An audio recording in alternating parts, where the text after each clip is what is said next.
एक टक त्याच्या पप्पाकडे बघत राहिला. नाश्ता पण नाही करून देत. साहिल तू आत्ताच आला ना बाबू फिरून खाली. हे राजा तरी पण आता त्याला फ्रेश केलं ना मी. असं कान नाही दाबायचं. थोडा आवाज कमी करा, त्याला त्रास होतो त्या आवाजाने. लगेच कान डोळे सगळं दाबेल.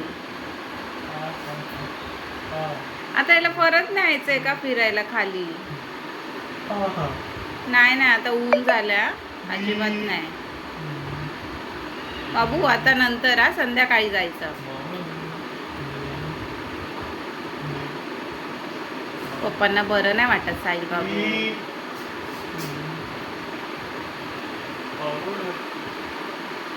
इकडे बघ, ते बघ झोपला. काय आलं रे, का झोपला?